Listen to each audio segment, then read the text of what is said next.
là avec la pandémie. Est-ce que vous avez semblé vous avez l'impression que la maladie en Haïti encore? Mon première réaction sur le rapport de l'OMS, nous saluons et encore une fois, c'est bien que une instance internationale qui reconnaît que un travail qui est fait et qui mérite applaudissements. Il était parlé de gestion communautaire de maladies. C'est justement ça. Dès le départ, j'ai une première question que les journalistes qu'on a posée en pile, c'est combien de cabanes nous gagnons, combien de respirateurs nous gagnons, etc. Et une réponse que je me dis toujours, ça qui est important, ce n'est pas combien de cabanes nous gagnons, c'est combien de cabanes nous avons besoin. Parce que vous doit gagner 10 000 cabanes, ou gagner 20 000 malades, donc 10 000 cabanes n'ont pas assez. Vous doit gagner 500 cabanes, sous pas jamais gagner 500 malades, donc 500 cabanes n'ont trop. Donc, dès le départ, nous avons développé une stratégie de lutte communautaire. Là, parce que nous connaissons institutionnels là, sont bataille qui est difficile, et vu faiblesse institutionnelle, nous pas facile pour nous faire face à un volume de cas institutionnels. Donc, c'est le travail ça qui est payant.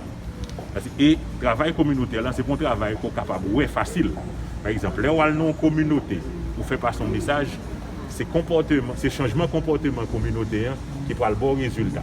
Mais souvent, on ne parle pas tout de suite. Tandis que là où nous institution, journaliste là, lui-même, dans l'institution, il demande combien de respirateurs, il t'a montrer une photo, vidéo pour dire 1, 2, 3, 4.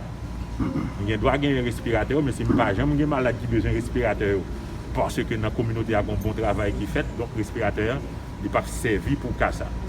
Deuxième question que tu as posée, population assemblée. Dans quel stade nous sommes avec le Corona là? L'Assemblée, nous connaissons le Corona en Haïti encore? Corona, là, il existe.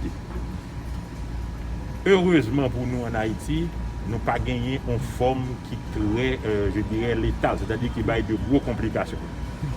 Il y a plusieurs explications, peut-être que scientifiques ont à ça, mais dès le départ, nous constatons que le virus là, l'arrivée en Haïti, ou bien le virus qui est en Haïti, si ce n'est pas le même virus là, ou bien si c'est le même virus là, la population haïtienne, elle a réagi face à ce virus là, elle réagit différemment que certaines autres populations. C'est ça qui fait qu'il y a des maladies graves, il y a des cas graves que nous n'avons pas gagnés. Et ça permet que nous guérissions plus vite et plus facile de virus là. Mais ceci dit, le virus là est toujours à circuler dans la population. D'ailleurs, si vous regardez les derniers rapports qui sont sortis, il y a des cas positifs toujours que nous avons fait. Donc nous gagnons évidemment une baisse du nombre de cas positifs, mais ça ne veut pas dire que le virus là est éliminé. Parce que pas oublier que c'est un grain de monde qui est positif. Il ne doit pas gagner rien, il ne doit pas gagner aucun symptôme, mais si lui-même il a infecté l'autre monde qui était déjà gagné l'autre maladie déjà, le monde est capable de venir grave. Et l'objectif nous était même bagaille, c'est limiter les dégâts, diminuer au maximum le nombre de morts. Monsieur Maé, je voulais entendre la position de l'UNICEF dans la lutte contre le coronavirus en Haïti. Merci beaucoup. Tout d'abord, je dois, au nom de l'UNICEF, féliciter le gouvernement de la République d'Haïti pour tout l'engagement et les efforts qui ont été déployés, particulièrement en termes de communication et de prévention au niveau de la population. Deuxièmement, je voudrais reconnaître tout le leadership du ministère de la Santé publique et de la population et le leadership de son Excellence, le directeur général, ici présent à l'atelier. Deuxièmement, je pense qu'il faut reconnaître aussi l'importance du partenariat qui a permis, depuis l'identification des premiers cas au mois de mars 2020, un partenariat important dans le domaine de la communication. Les institutions gouvernementales, les organisations non gouvernementales, les associations de la société civile, les institutions religieuses et vous, les médias. Vous avez été au cœur du travail de communication et de prévention au niveau communautaire et au niveau de la population en général. Alors quelques chiffres pour montrer quand même ces investissements et ces résultats.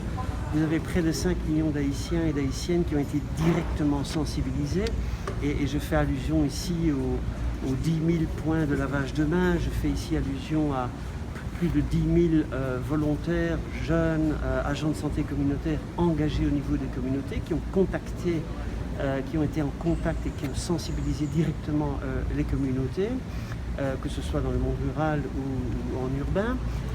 Vous avez près de 7,5 millions d'Haïtiens qui ont été sensibilisés à travers les médias de masse, les télévisions et puis les radios. Et enfin, près de 13 millions d'Haïtiens et d'Haïtiennes qui ont été sensibilisés à travers les médias sociaux. Ce sont des chiffres probants et qui prouvent l'engagement de tout un chacun, y compris des médias qui sont un partenaire clé dans la lutte et la prévention du Covid-19. Nous avons pu appuyer aussi le ministère de la Santé publique et de la Population dans l'élaboration de stratégies de communication. Et je pense qu'on doit être honnête en reconnaissant les investissements et les résultats que nous avons atteints. Et nous sommes honnêtes également en termes de reconnaître les défis tels que M. le directeur général l'a énoncé aujourd'hui, les défis qui restent devant nous en termes de réel engagement à grande échelle de la population pour adopter les gestes qui sauvent, les gestes qui préviennent de cette maladie.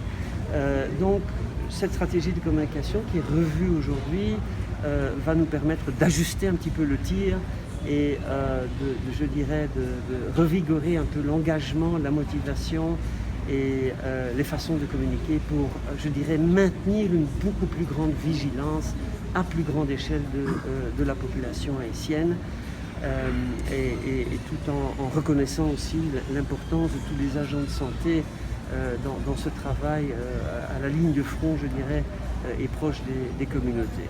Donc je pense que le défi, il sera de renforcer un petit peu ces attitudes, ces comportements qui adoptent le port du masque, qui s'assurent qu'il y a distanciation physique entre les individus et que le lavage des mains pendant 20 secondes soit réellement appliqué plusieurs fois pendant la journée et particulièrement à certains moments, et bien sûr protéger son voisin, ses amis, sa famille et les connaissances, tous en se protégeant, effectivement, comme le directeur général vient de le dire. Voilà, donc nous sommes confiants de la mobilisation de tous les partenaires dans les prochains mois pour réellement éviter une autre vague et s'assurer que la majeure partie de la population soit protégée.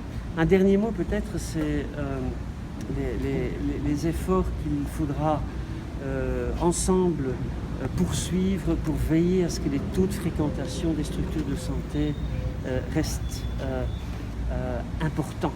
La santé maternelle et infantile, les taux de vaccination, les consultations prénatales et postnatales, ce sont autant de services de santé qui doivent être maintenus et accessibles pour la population, malgré la peur parfois qui peut affecter les communautés dans cette fréquentation. Je pense également au système de l'éducation. On a une rentrée scolaire. Beaucoup d'enfants ont souffert, des millions d'enfants ont souffert en Haïti, dans le monde entier, pour ne pas avoir été à l'école, pour ne pas avoir fréquenté le système éducatif pendant de nombreux mois. Alors je voudrais féliciter le gouvernement haïtien pour avoir assuré cette reprise scolaire. Je parle de l'année 2019-2020, dans un contexte difficile, il est vrai, de la Covid, de la crise socio-économique, etc. Mais c'est extrêmement important que les efforts soient aussi dirigés vers la prochaine rentrée scolaire du 9 novembre 2020, la nouvelle année scolaire. Donc en termes de communication, ce sera extrêmement important aussi que nous continuons à encourager les parents d'assurer la scolarisation des enfants dans le contexte que nous vivons. Je vous remercie. Merci.